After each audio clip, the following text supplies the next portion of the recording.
So, greetings from the School of Christian Mysticism. Today we're going to start our study contemplation of the Gospel of Thomas. And the version we're using is the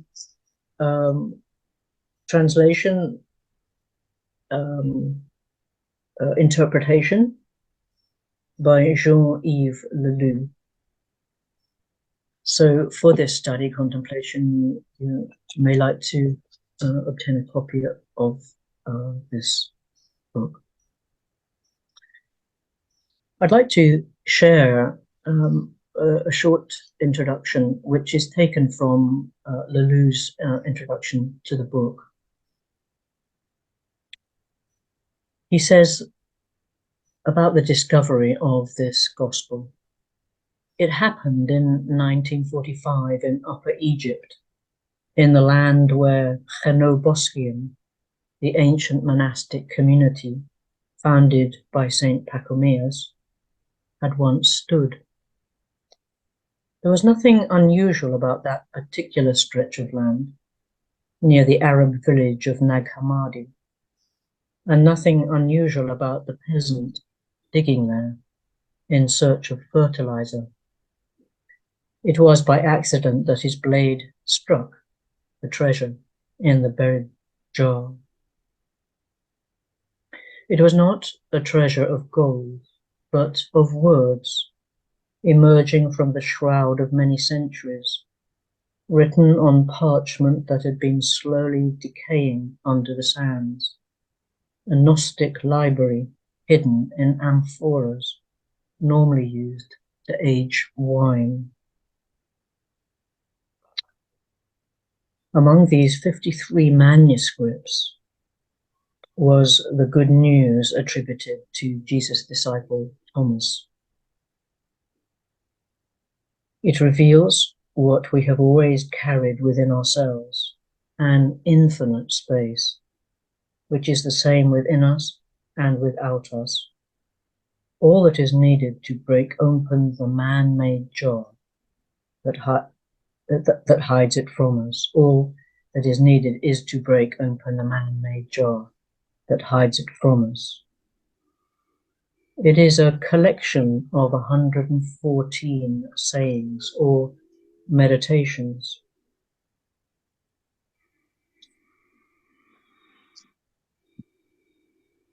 And Lelou says, there exists a relative consciousness formed and acquired through readings, encounters, and the thoughts of others. But there is also a consciousness that arises directly from knowledge of ourselves, of the living one within us. It is toward this consciousness, this gnosis, that Yeshua invites us in the Gospel of Thomas, not in order to become good Christians, but to become Christs, in other words, Gnostics, or awakened human beings.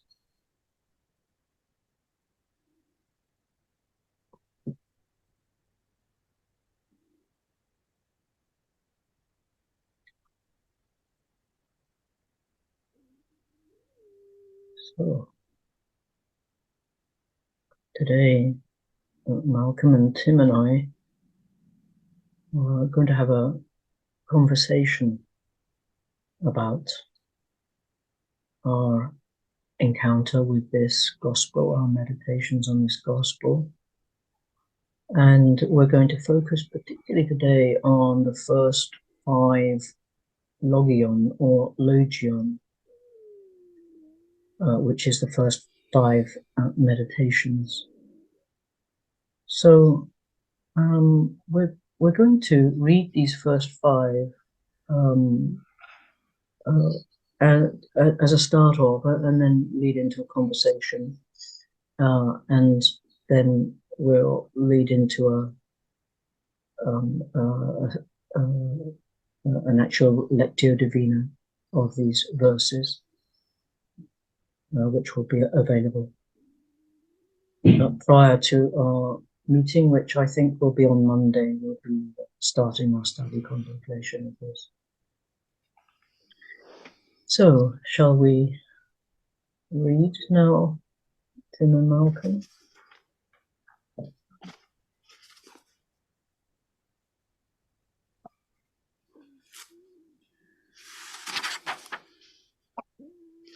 So the text begins on page 9 in Lulu's book.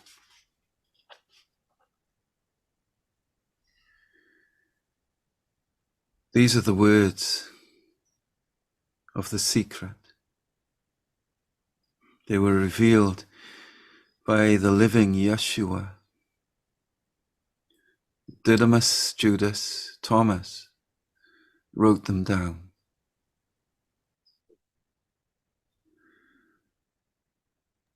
Yeshua said, "Whoever lives the interpretation of these words will no longer taste death."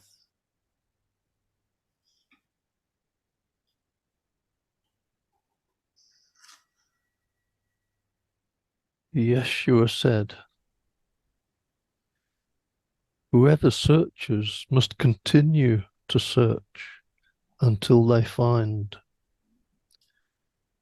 When they find, they will be disturbed, and being disturbed, they will marvel and will reign over all." Yeshua said, "If those who guide you say, 'Look, the kingdom is in the sky,' then the birds are closer than you.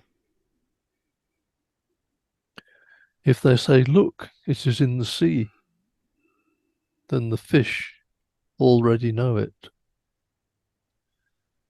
The kingdom is inside you and it is outside you. When you know yourself, then you will be known. And you will know that you are the child of the living Father. But if you do not know yourself, you will live in vain, and you will be vanity."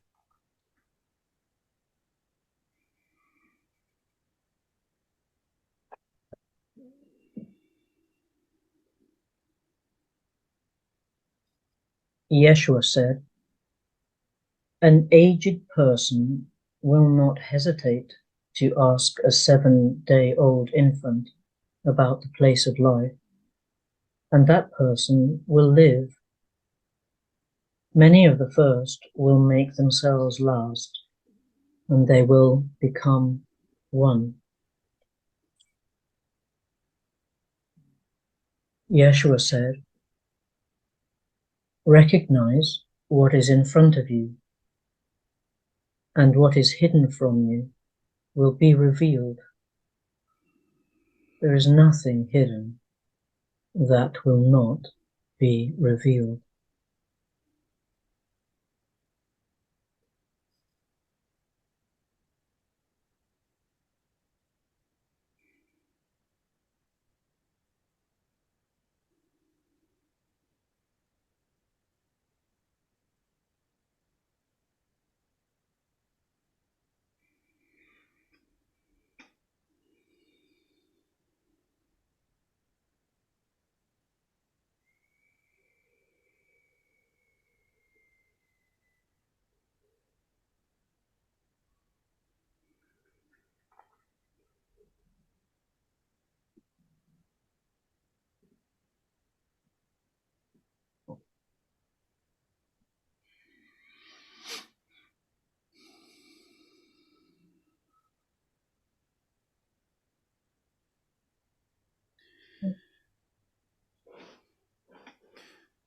Although people have said often that this is a collection of sayings, and it's often kind of discussed that they're in no particular order, but what we've just read sounds clearly like an introduction. Okay, it's not, there's no narrative, but we're being told there that what is hidden is going to be revealed, and it's it's there for us. And in that spirit, then we can read on. I'm concerned too that we can say and should say something about this secret that that Lulu has rendered from the Syriac in the first sentence. These are the words of the secret. I think this is really important to talk about because as you introduced, Joe, by reading those poetic phrases from Lulu's introduction, this whole idea of Gnosticism is brought straight into and these findings in Nag Hammadi have often been called, the Gnostic Gospels. We found the Gnostic Gospels, those that were spoken about by the early historians in the Roman tradition, that nobody ever had. Irenaeus talked about these heresies, as they were called, and they were called Gnostic, and then everything we knew about Gnosticism was from the point of view of polemic by people within the early theological structuring of what Christianity was going to become, as far as orthodoxy anyway was concerned. So there's a lot of suspicion even today in the 21st century among church people and Christian people. There's suspicion about this word Gnosticism. Oh, it's Gnostic, that is, it's heresy, let's forget about it, and as Lulu is pointing out, this is treasure. These findings are treasure of word, of recording the word of Christ, the actual teachings of Jesus. So this fear of the word secret and Gnosticism, secret knowledge, is what is opposed to by so many people and seen as something elitist. But it's clear in these first phrases that there's nothing elitist about it at all. And the secret, as it's called, as we're calling it, or as Lulu is calling it, is a secret that is there for everyone. And this gnosis, this knowledge, is not for special people. It's there for everyone. Yeah, so for me, that's a starting point, and those are my initial concern is that we can maybe shed some light on that.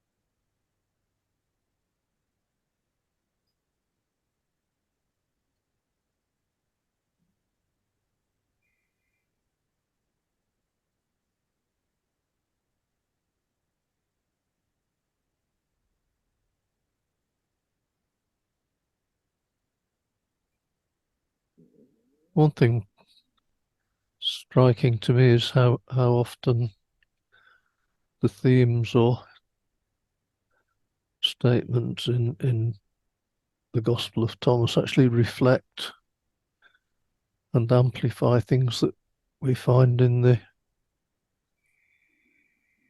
accepted Gospels, as it were, the Synoptic Gospels. It's one of those is this notion of where is the kingdom of heaven. And we read in the accepted Gospels, as it were, that the kingdom of heaven is within you. Here that's extended, that the kingdom is inside you and it is outside you. Yes. And that for me is a really important message, because if I've been, it struck a chord with me personally, because I've been thinking a lot about what it means to turn within. We always say that, don't we? Turn within. Let's settle and turn within. And we think that, and we say that ourselves. And what does that mean? It means, I suppose, turning within ourselves, and there we find all our thoughts and desires and passions and prejudices and all those things that we have to work through before we come to the inner state of peace and tranquility. But that state of peace and tranquility is a kind of starting point for me. It's our natural self. There's nothing supernatural about that. And I always think it's an error to think of that as being the kingdom of God, as it were. It's our natural state is one of calmness when it's not clouded by all of the prejudices and desires and sins, I suppose, was the word that was used at one time, still is. And that's with the place in which we have eyes to see and ears to hear. And that's the starting point. And then we see perhaps that the kingdom of heaven is everywhere. And I just think, what is this self that we turn within? It's something that we need to transcend, really. Because the kingdom is and has to be everywhere, outside, inside, and that distinction even is a false distinction. There is no inside and outside. There just is the kingdom. And if we continue to think of the kingdom as just being inside us, then that highlights us as if we're some kind of separate individuals with special abilities who can come to see the kingdom. But that's just not what it's about at all. The kingdom of heaven is what is. It's the only reality. It's the absolute truth. And we need to transcend our ego self.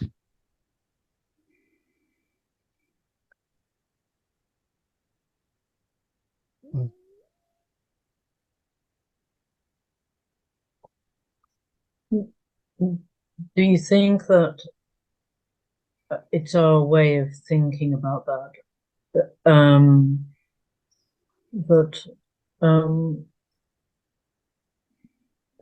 the kingdom of heaven is everywhere. It is everywhere. But that we're thinking in terms of a like time-space reality, time-space continuum, inside and outside is a falsity, really. That what we're really saying when we say turn within is turn into the innerness of, which is the innerness outside and the innerness inside. And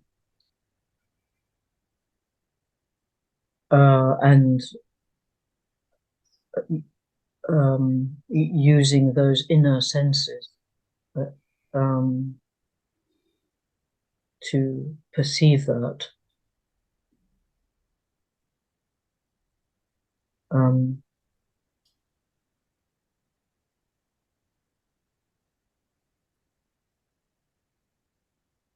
Really, in a way, this is the secret to pick up on the words that where you began, Tim, perhaps is that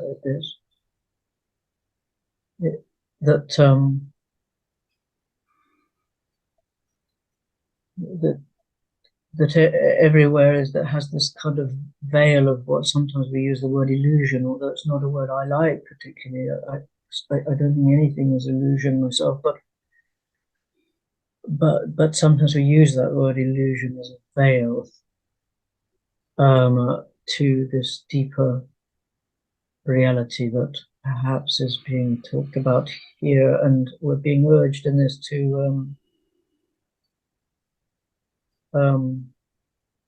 know ourselves.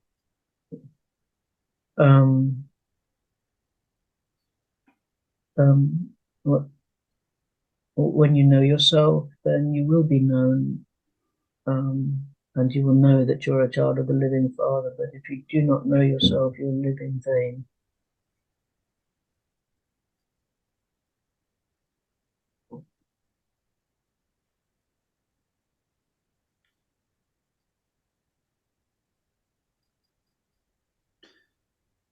Yeah, I think we are being encouraged to go inside, but not in a dualistic way where there is an inside and an outside. And we could think dualistically, I suppose. We could think logically about it. We could take, okay, so the kingdom of heaven is inside and it's outside. Well, of course it is, because if it is inside each one of us, then it's also outside each one of us, because it's in each one of everything else as well. Yeah.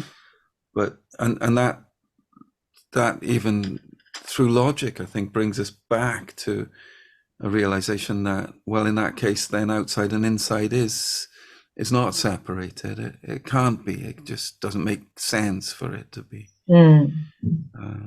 But Jesus is calling us to contemplation, and I think, it's really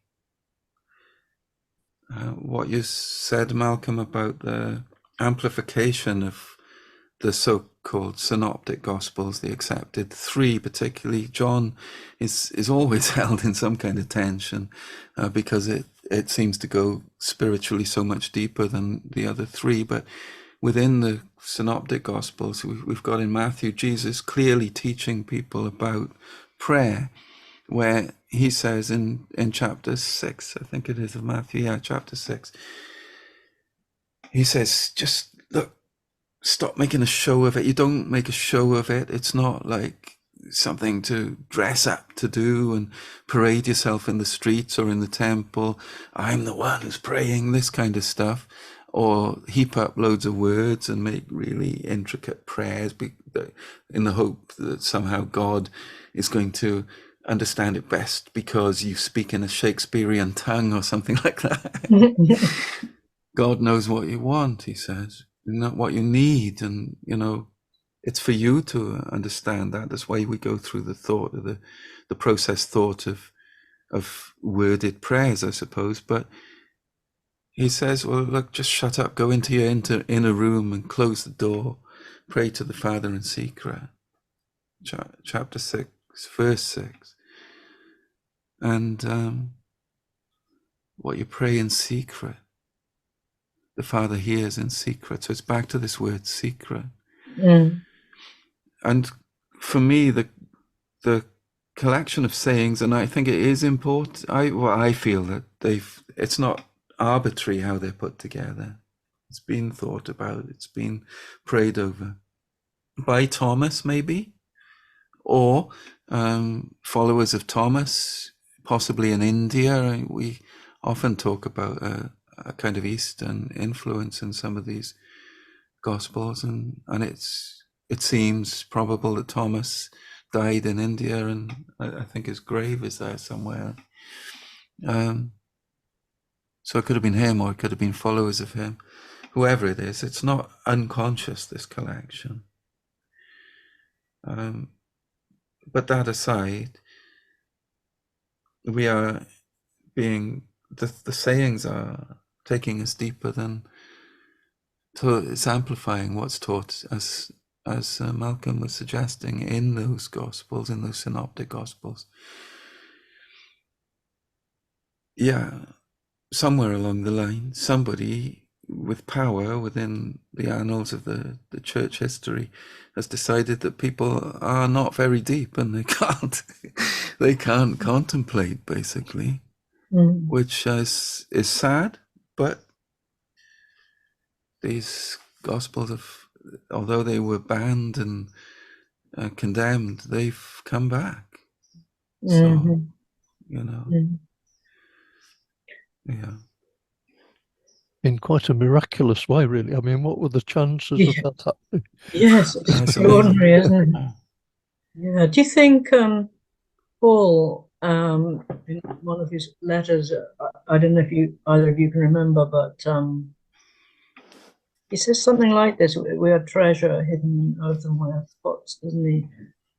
I don't Um, remember that. I, I wondered. Sometimes I wonder whether he knew about hiding in earthenware pots. Well, I suppose they Yeah. were kept in earthenware pots anyway, perhaps, but it seems such an extraordinary coincidence. Yeah, the treasure buried in a field. Yeah, yeah, And the treasure buried in a yeah, yeah. field. Yeah. Yeah, yeah. Well, who knows? Mm. Paul was certainly a mystic, wasn't he? It's more and more obvious the more you read his letters. Yes, yes. But yeah, Mm. he was living in a dangerous time, and yeah, the finding of well, he had danger from all sides, didn't he?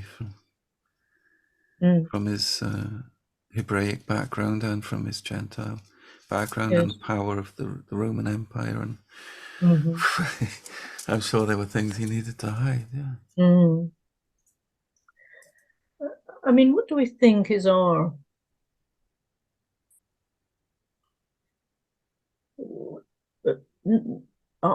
in a way, our responsibility? Um, we began this conversation. I don't think we recorded it about like structure and freedom and getting balance right in how we what we recorded this morning. And and the fact that these sayings and many others were hidden, and is talking about the secret, um, seems relevant to mystical and esoteric knowledge has been kept a secret.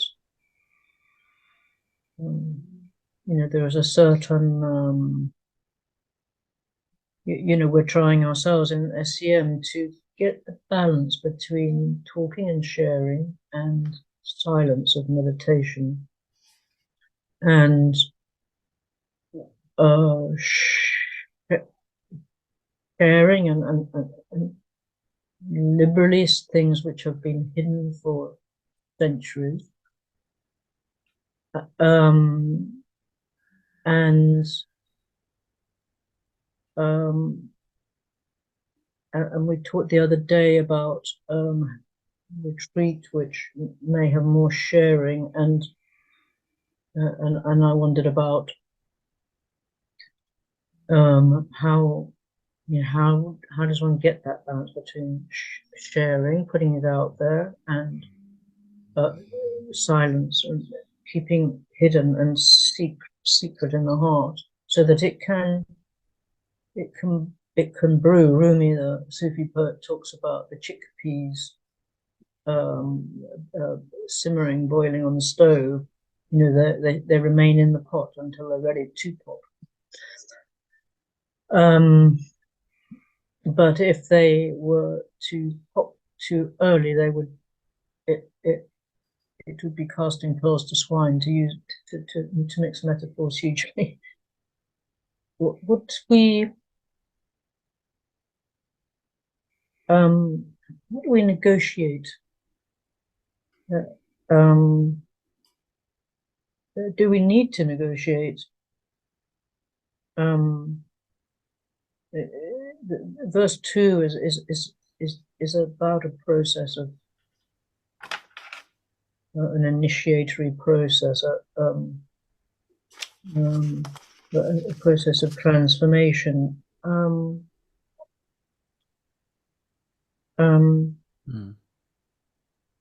You're thinking about the disturbed part of it, or?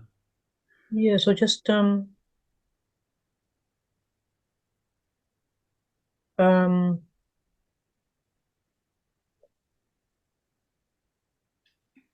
what am I thinking about?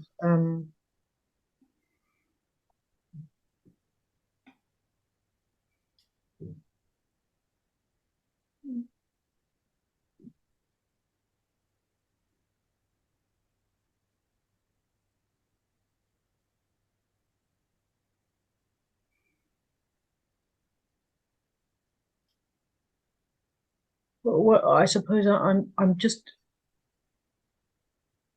I suppose I'm just intrigued, really, that as you are, both of you, no doubt that why that why now, why so recently have the Gospel of Thomas, for example, come to light, and something which is very secret and enclosed and so frightening for the orthodoxy, so disturbing. Um, um,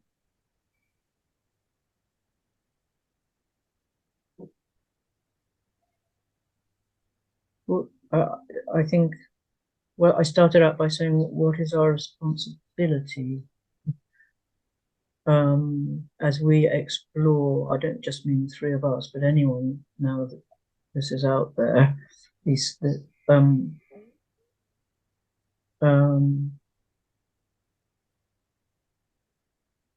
it affect our treatment of the text, or should it affect our treatment of the text? I'll stop there because I don't know if I've gone totally off track now, but not off track, but you've raised a lot of things which perhaps we can discuss over the course of our readings of the whole gospel over time. We do intend to, at the moment anyway, to take the whole gospel, don't we? And maybe in batches of 5 or 10 with breaks, but you've raised an incredible amount there, and I don't want to take up space because Malcolm hasn't spoken for a while, but I would just say about the secret. There's almost a double secret, isn't there? There's this kind of physical, material secret of the Gospels being hidden and being revealed after roughly 2,000 years, and you've hinted at why now. Well, there's a lot of people in the world from the various spiritual traditions, those particularly that engage in contemplative prayer or meditation, or that which is under the surface of the mainstream kind of meeting out of religion, who think that there's a change in consciousness happening at the moment in the world, and so it could be that, well, of course it's found now, and of course it's taken 50 years or so before it's properly, well, it's 70 years now before it's properly being brought into the consciousness of people. Anyway, there's the whole of that side of it, but more deeply probably, and of more interest to us and concern with the practice of Lectio Divina that we're going to offer, is the notion of secret that is meant, or possibly meant, that we can dance with truth, dance with the isness of God within contemplation, and we can't do that just by thinking. So Jesus' words in the Gospel of Thomas are taking us into that dance through contemplation.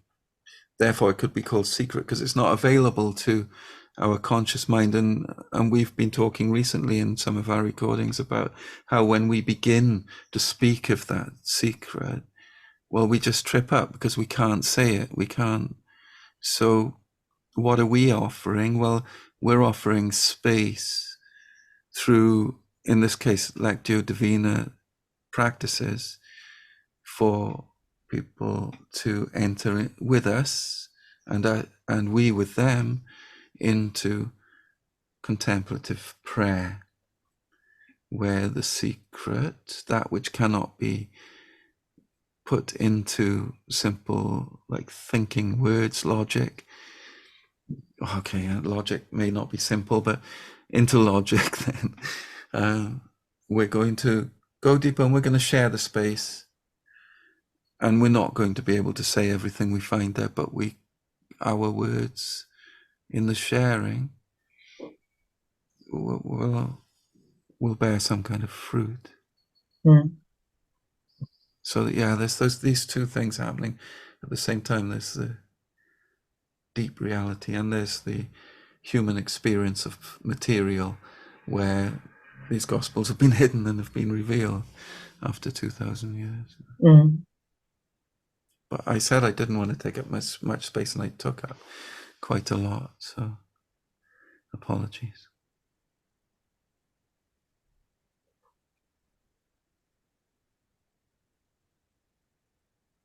Picking up on something that Joe was saying about illusion, often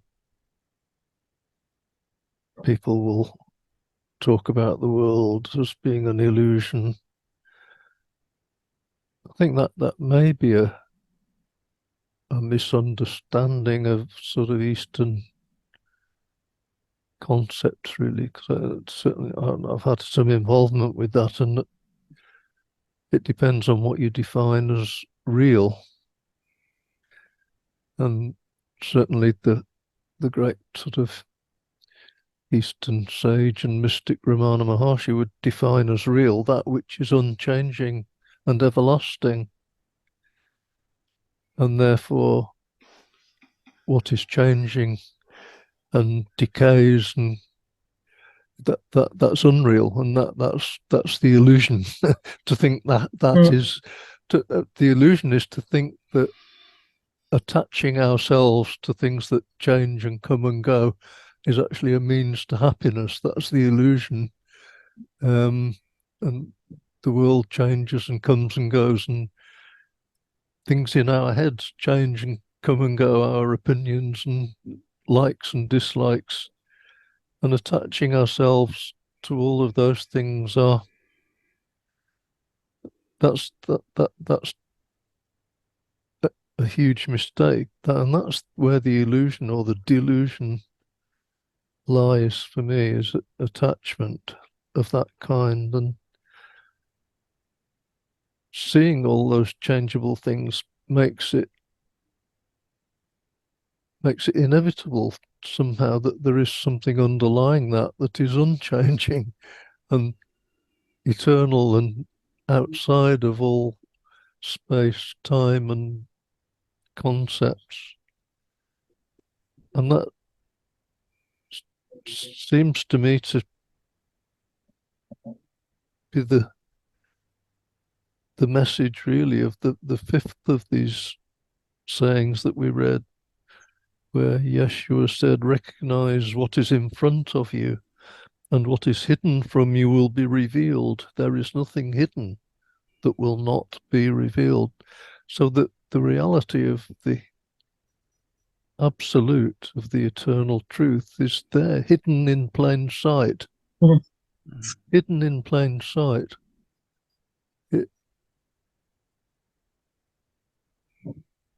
Yeah. Mm. Mm-hmm.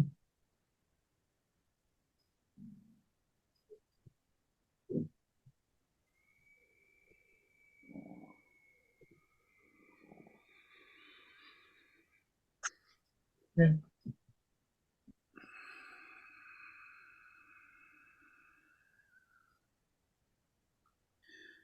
Are we ready to to open Lectio Divina? Mm-hmm. I think so.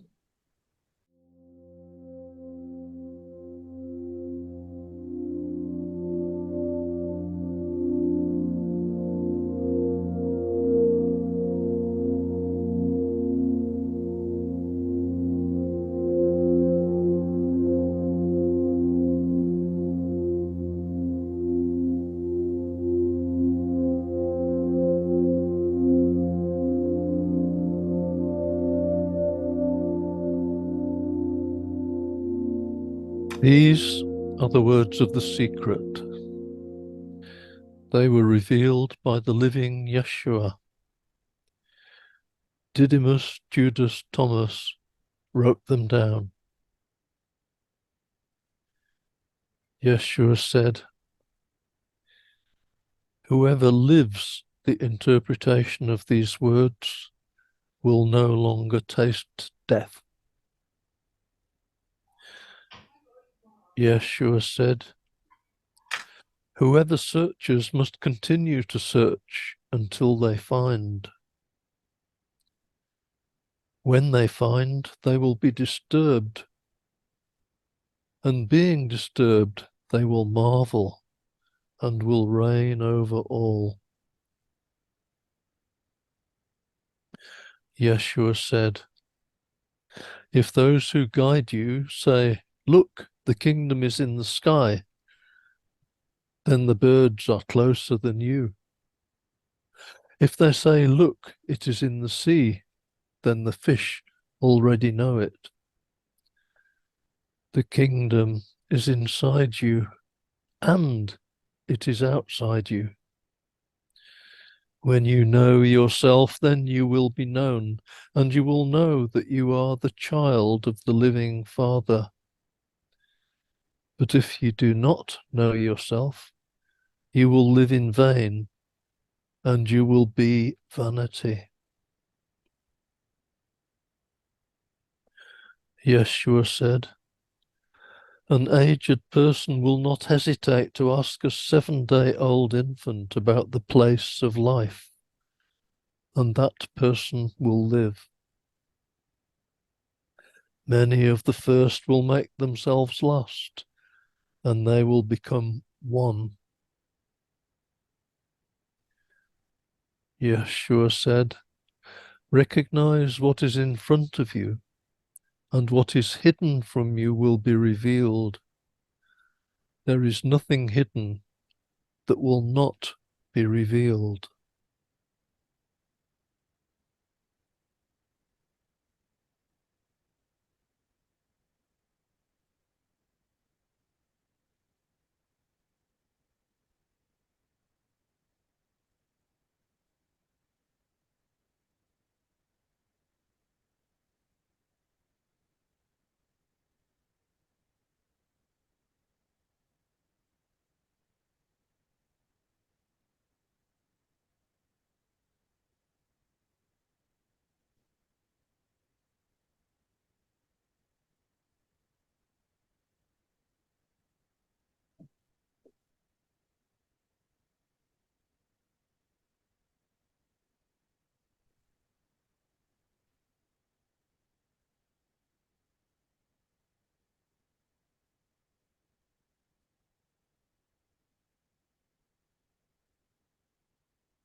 These are the words of the secret.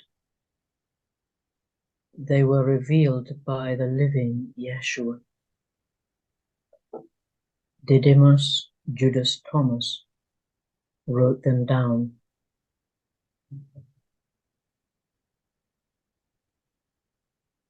Yeshua said, "Whoever lives the interpretation of these words will no longer taste death."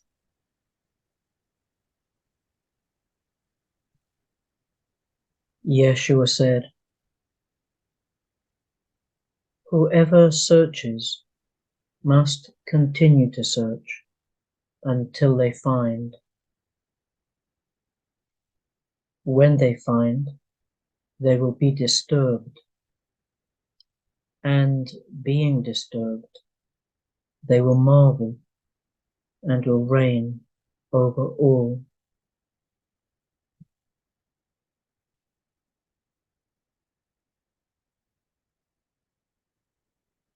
Yeshua said, "If those who guide you say, 'Look, the kingdom is in the sky,' then the birds are closer than you.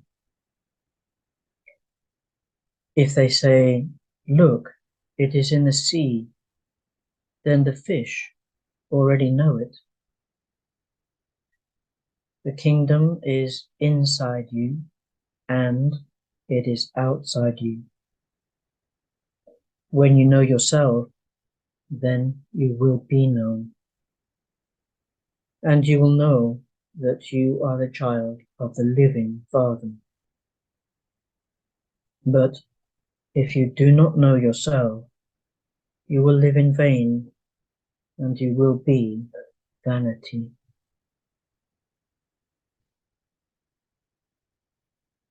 Yeshua said, "An aged person will not hesitate to ask a 7-day-old infant about the place of life, and that person will live. Many of the first will make themselves last, and they will become one." Yeshua said, "Recognize what is in front of you, and what is hidden from you will be revealed. There is nothing hidden that will not be revealed."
These are the words of the secret. They were revealed by the living Yeshua. Didymus Judas Thomas wrote them down. Yeshua said, "Whoever lives the interpretation of these words will no longer taste death."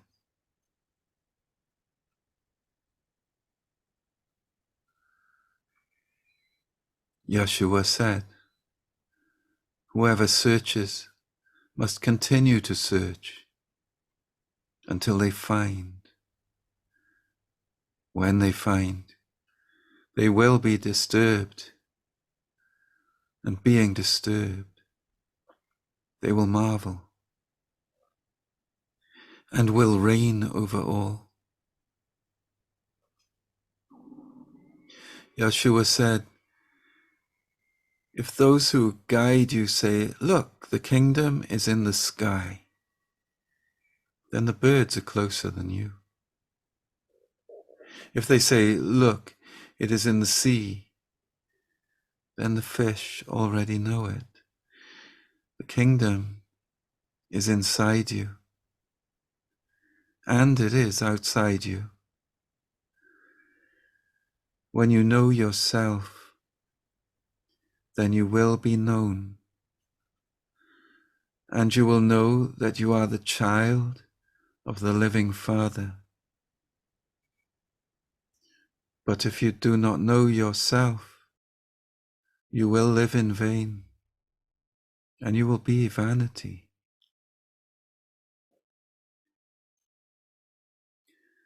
Yeshua said, "An aged person will not hesitate to ask a 7-day-old infant about the place of life,